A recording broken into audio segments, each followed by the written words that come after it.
नमस्कार मित्रांनो, तुमच्या सर्वांचं स्वागत आहे आपल्या चालू घडामोडी सिरीजमध्ये। मित्रांनो, सगळ्यात खूप जास्त महत्त्वाचा असा एक विषय म्हणजे नुकतेच आपल्या भारताच्या 15वे उपराष्ट्रपती म्हणून सीपी राधाकृष्णन जे खूप जास्त चर्चेमध्ये आहेत। म्हणजे निवडणुकीला उभे राहण्यापासून ते आता सिलेक्ट निवड होण्यापर्यंत जेव्हा व्यक्ती एखाद्या चर्चेमध्ये असतो तेव्हा तुम्हाला हमखास सगळ्या स्पर्धा परीक्षांना प्रश्न विचारले जातात, जे की किती उपराष्ट्रपती आहेत किंवा त्यापूर्वी त्यांनी कोणती पदं भूषवलेली आहेत, या सविस्तर आपण या व्हिडिओमध्ये एक आढावा घ्यायचा आहे। मित्रांनो, सुरुवात आपण करूया। जे चर्चेतील व्यक्तिमत्व आहे, व्यक्ती आहेत, ते आहेत सीपी राधाकृष्णन। त्यांचं पूर्ण नाव आहे तर चंद्रपुरम पोन्नुसामी राधाकृष्णन। लक्षात ठेवायचं मित्रांनो, ते सध्या भारताचे 15वे उपराष्ट्रपती म्हणून त्यांची निवड झालेली आहे। आणि उपराष्ट्रपती म्हणजे लक्षात ठेवा, तुम्हाला चालू घडामोडीला सुद्धा प्रश्न येणार, पण उपराष्ट्रपती हे पद जे घटनात्मक सगळ्यात 2 नंबरचं पद आहे, 1 नंबर राष्ट्रपती पद आहे, त्यानंतर उपराष्ट्रपती पद आहे। तर लक्षात ठेवा, तुम्हाला याच्यावर राज्यशास्त्रीय घटकामध्ये, पॉलिटी या घटकामध्ये तुम्हाला प्रश्न विचारले जाऊ शकतात। आपण चालू घडामोडी ते राज्यशास्त्र असा एक पूर्ण टप्पा करणार आहे। फक्त चालू घडामोडी करायचं नाहीये, तर चालू घडामोडी करता करता जेव्हा त्याला एक प्रतिष्ठित मोठं घटनात्मक पद दिलं जातं तेव्हा घटनेमध्ये सुद्धा एकदा डोकावून बघावं लागेल। मित्रांनो, सुरुवात करूया आजच्या आपल्या लेक्चरला। जे जनसंघाचे स्वयंसेवक पासून ते उपराष्ट्रपती असा त्यांचा प्रवास होता, तेच म्हणजेच सीपी राधाकृष्णन आहेत। आलं का लक्षात? आता बघूया आपण नेमकं थोडक्यात त्यांची माहिती आपण बघूया। मित्रांनो, सीपी राधाकृष्णन आहेत, जन्म 4 मे 57। शक्यतो जन्म वगैरे काय पाठ करायची गरज नाही, पण लक्षात ठेवा मित्रांनो, ते तिरुपूर म्हणजेच तमिळनाडू या ठिकाणचे आहेत। मग याच्यावर सुद्धा प्रश्न विचारले जाऊ शकतात। महाराष्ट्राचे राज्यपाल असल्या कारणानं ज्या ज्या सरळ सेवा सुद्धा होणार आहेत त्या सुद्धा खूप जास्त महत्त्वाच्या इथं प्रश्न येऊ शकतो। ओके, राजकीय कारकीर्द बघा, 17व्या वर्षी संघाच्या कार्यात सक्रिय झालेले आहे। जनसंघाच्या कार्यात 96 मध्ये तमिळनाडू प्रदेश भाजपाच्या सरचिटणीसपदी नियुक्त झालेले आहेत। 98-99 अगेन खूप जास्त महत्त्वाचं नाहीये, पण 98-99 मात्र खूपच जास्त महत्त्वाचं आहे। ते यापूर्वी कोयंबतूर मतदारसंघातून खासदार झालेले आहेत। कोयंबतूर ठिकाण आहे तमिळनाडूमध्ये, अजिबात विसरायचं नाही। म्हणजे बघा, एक व्यक्ती खासदार होतो, मग महाराष्ट्र राज्याचा राज्यपाल होतो आणि सध्या भारताचा उपराष्ट्रपती सुद्धा होतो। म्हणजे या तुम्हाला अशा घडामोडी लक्षात आलं पाहिजेत। शक्यतो एमपीएससी मध्ये तुम्हाला गटातनं बसणार किंवा दिलेल्या व्यक्तीबद्दल खाली विधाने विचारत घ्या असे प्रश्न असतात, किंवा ज्या सरळ सेवा आहेत त्या तुम्हाला डायरेक्टली विचारलं जाईल की सध्या भारताचे उपराष्ट्रपती म्हणून कोण सीपी राधाकृष्णन यांची निवड झाली, ते कितवे उपराष्ट्रपती आहेत किंवा त्यांच्यापूर्वी कोण होते, तर त्याचा थोडंसं तुम्हाला एखादं महत्त्वाच्या काही घडामोडी दिल्या जाते। ठीक आहे, पुढे बघूया। 2004 ते 7 भाजपाचे तमिळनाडू प्रदेशाध्यक्ष होते। लक्षात ठेवायचं, म्हणजे पूर्ण राज्यामध्ये, तमिळनाडू राज्यामध्ये त्यांनी भाजपाच्या प्रदेशाध्यक्षाचं काम केलेलं आहे। फेब्रुवारी 23 मध्ये झारखंडचे राज्यपाल होते। खूपच जास्त महत्त्वाचं आहे। म्हणजे विचार करा मित्रांनो, महाराष्ट्र राज्याच्या राज्यपालपदी यायच्या पूर्वी ते झारखंड राज्याचे राज्यपाल होते। याला स्टार करायचं आहे। खूपच जास्त महत्त्वाच्या घडामोडी वाटल्या तर नेहमी लक्षात ठेवायचं। जुलै 24 मध्ये महाराष्ट्र राज्याच्या राज्यपालपदी नियुक्त झालेले आहेत, पण त्यापूर्वी कुठे होते? आधी झारखंडला होते। लक्षात ठेवायचं। मग थोडंसं सिक्वेन्स वाईज करत चला। काय करत चला की ते महाराष्ट्र राज्याच्या राज्यपालपदी होते तेव्हा त्यांच्या आधी कोण होतं? तर त्यांच्या आधी रमेश बैस होते। मग लक्षात ठेवा, थोडं सिक्वेन्स वाईज करत चला। तुम्हाला वारंवार चर्चेतील व्यक्तीमध्ये नियुक्ती जर मोठ्या झालेल्या असतील, निवड मोठी असेल, तर तुम्हाला 100% हमखास प्रश्न विचारला जातो।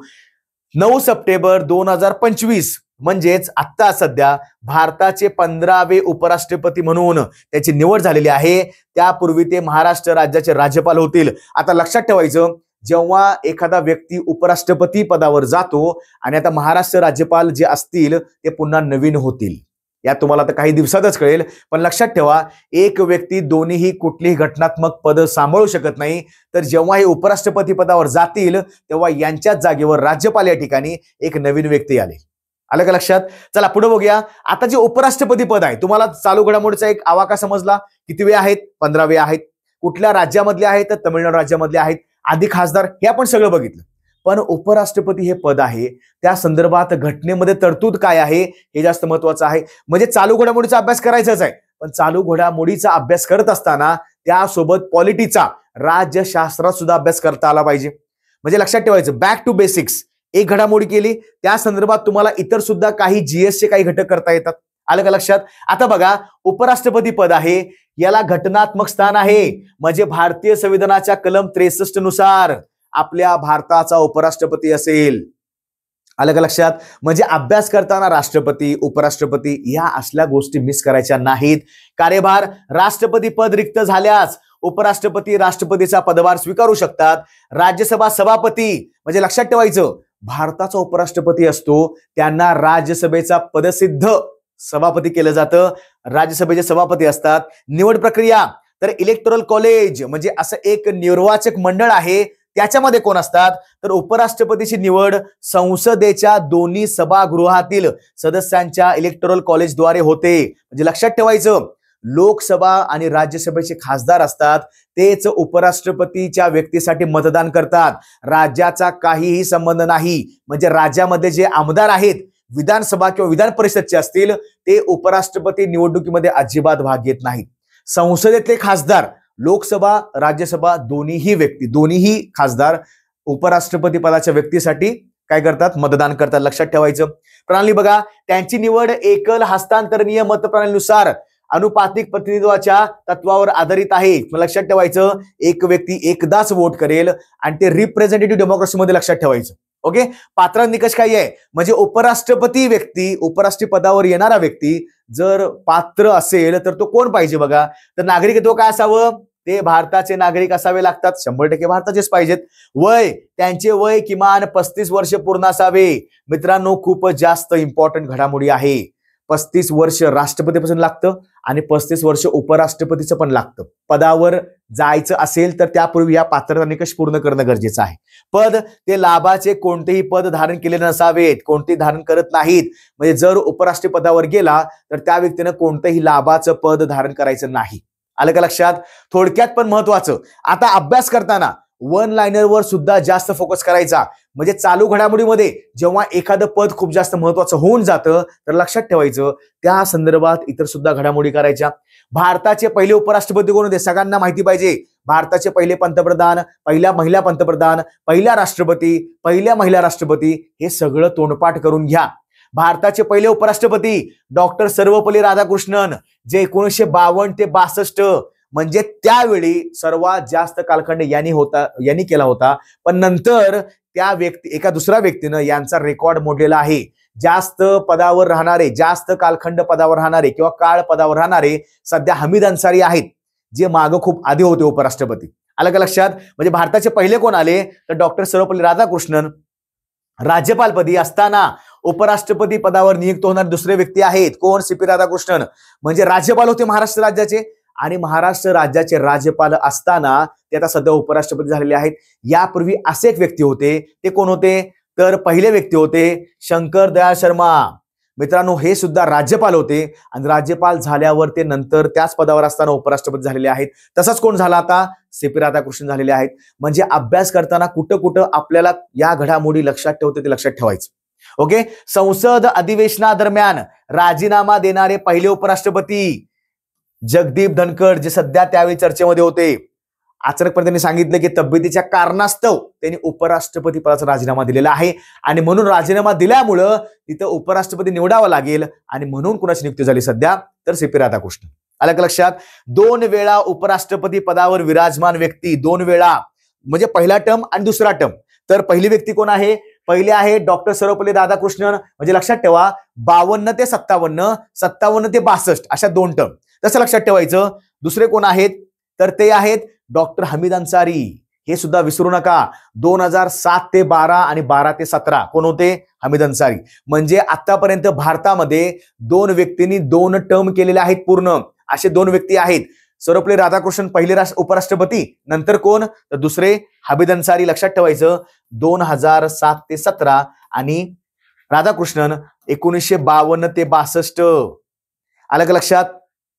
चला पुढे बघूया. सर्वाधिक काळासाठी उपराष्ट्रपती म्हणजे उपराष्ट्रपती पदावर जेव्हा ती व्यक्ती आली तेव्हा त्यांनी खूप जास्त कालखंड व्यतीत केलेला आहे. अशी कोणती व्यक्ती आहे तर डॉक्टर हमीद अन्सारी. जवळपास जर विचार करायला गेलं तर 3500 दिवसापेक्षा जास्त म्हणजे 10 वर्षापेक्षा जास्त त्यांनी कालखंड भोगलेला आहे. कुणी? डॉक्टर हमीद अन्सारी. लक्षात ठेवायचं व्यक्तिगत काळासाठी पदावर होते. सर्वात कमी काळासाठी उपराष्ट्रपती म्हणजे एकदम थोडक्याच काळासाठी कोण आलं तर ते आहेत व्ही गिरी. वराहगिरी व्यंकटगिरी नाव आहे त्यांचं. व्ही गिरी हे खूप थोड्या कालावधीसाठी उपराष्ट्रपती होते. मग सगळ्यात जास्त केला सगळ्यात कमी करायचा. सर्वात कमी वयाचे म्हणजे वय कमी असताना उपराष्ट्रपती होणारे हे बीडी जत्ती आहेत. लक्षात ठेवायचं. बसपा धनपा जत्ती म्हणजे बीडी जत्ती. तर यांचं कदाचित 60-61 वयाचं असताना त्यांचं उपराष्ट्रपती पदावर निवड झाली होती. आणि सर्वात जास्त वयाचे उपराष्ट्रपती असं म्हटलं तर लक्षात ठेवा भैरोसिंग शेखावत. हे असलं अजिबात विसरायचं नाही. बऱ्याच वेळा जेव्हा तुम्ही अभ्यास करता तेव्हा लक्षात ठेवा तुम्हाला या प्रकारच्या वन लाइनर सुद्धा विचारल्या जातात. 71-72व्या वर्षी खूप जास्त वय असताना यांचं उपराष्ट्रपती पदावर त्याचं निवड झालेली आहे. ते कोण आहेत? भैरोसिंग शेखावत. आणि कमी वयाचे बीडी जत्ती, कमी काळासाठी व्ही गिरी, जास्त काळासाठी डॉक्टर हमीद अन्सारी. आलं का लक्षात? आता घटनात्मक तरतुदी जर बघायला गेलं तर प्रत्येक कलमाचा अभ्यास करणं गरजेचं आहे. जेव्हा जेव्हा घटनात्मक पद चर्चेमध्ये असतं मग ते राष्ट्रपती असेल, उपराष्ट्रपती असेल, राज्यपाल असेल, सर्वोच्च न्यायालयामधला तुमचा सरन्यायाधीश असेल, असा कोणत्याही व्यक्ती असेल तर लक्षात ठेवायचं तुम्हाला त्यांची कलम सुद्धा पाठ असणं गरजेचं आहे. स्पेशली स्पर्धा परीक्षेमध्ये तुम्हाला जोड्या जुळवा किंवा वन लाइनरला सुद्धा क्वेश्चन विचारले जातात की भारताचा उपराष्ट्रपती कुठलं कलम आहे? 63 कलम आहे. तर आपण काय करूया, उपराष्ट्रपती या पदासाठी कलम 63 ते कलम 71 पर्यंत सर्व ठिकाणी म्हणजे आपल्या घटनेमध्ये, आपल्या राज्यघटनेमध्ये सगळ्या ठिकाणी स्कीम दिलेली आहे. 63 पासून 71 पर्यंत. लक्षात ठेवायचं दोन्हीही विषम संख्या आहेत. 63-71 असं लक्षात ठेवा. 63 आणि 71 या सगळ्या कलमामध्ये उपराष्ट्रपती हे पद सगळं कव्हर होऊन जातं विस्तृतपणे. निवडणूक बघा 63-71 मध्ये काय आहे? पूर्ण निवड कशी केली जाते, त्याची पात्रता काय आहे आणि पदावरनं काढणं हे आपण थोडक्यात बघितलेलं आहे. आता आपण सविस्तर प्रत्येक कलमाचा अभ्यास करूया. मित्रांनो कलम 63 काय आहे? मगाशी सांगितलं भारताचा एक उपराष्ट्रपती असेल म्हणजे उपराष्ट्रपती हे पद त्याचं कलम आहे 63. बरोबर. सध्या भारताचे 15वे उपराष्ट्रपती म्हणून कोण आलं तर CP राधाकृष्ण आलेले आहेत. 64 काय आहे? उपराष्ट्रपती हे राज्यसभेचे पदसिद्ध अध्यक्ष असतात. मित्रांनो विसरायचं नाही. तुम्ही त्या व्यक्तीला सिलेक्ट केला, तुम्ही त्या व्यक्तीला घटनात्मक दर्जा दिला.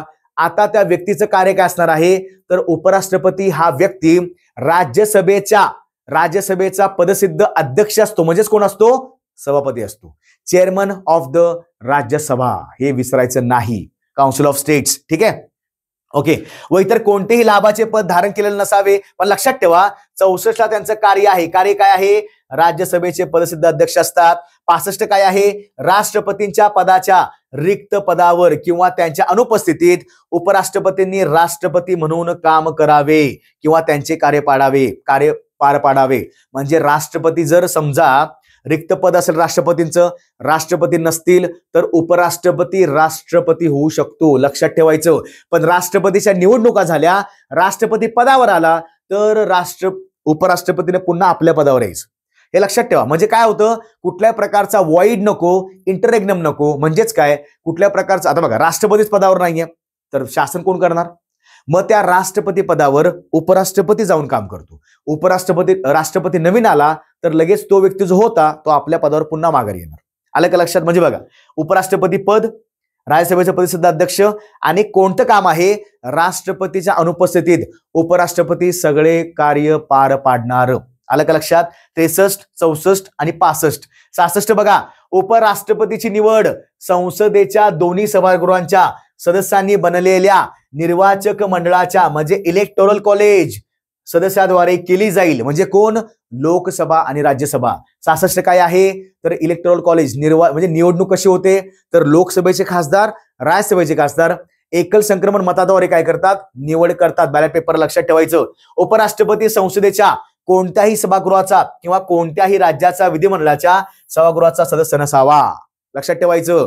म्हणजे आमदार खासदार वगैरे हे लक्षात ठेवा की हे खूप जास्त महत्वाचं आहे.